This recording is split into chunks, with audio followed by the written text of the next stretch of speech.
আসসালামু আলাইকুম। কেমন আছেন সবাই? আশা করি সবাই ভালো আছেন। সবজি বাগানে টাটকা টাটকা সবজি কেটে রান্না করা খেতে কিন্তু অনেক মজা হয়, তাই না বলো আপুরো? আমরা যারা শহরে থাকি জায়গা স্বল্পতার কারণে কিন্তু চাষ করা হয় না। তবে টবে ছাদে চাষ করলে কিন্তু এই শাকগুলো অনেক সুন্দর হয়। বাজার থেকে যে শাকটা কিনে আনা হয়েছিল সেটা আমি কেটে যে গোড়াটা থাকে ওটাই আমি মাটিতে লাগিয়ে দিয়েছিলাম। এটা থেকে এই আগাছা বেরিয়ে অনেক সুন্দর শাক হয়েছে।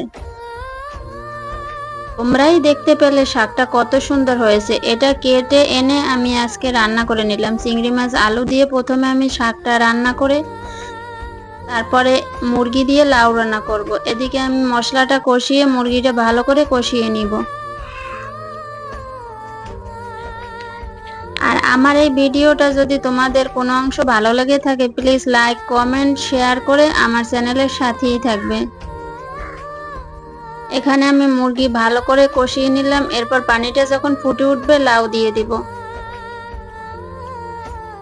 আজকের দুপুরে রান্নাবান্না এটুকুই ছিল।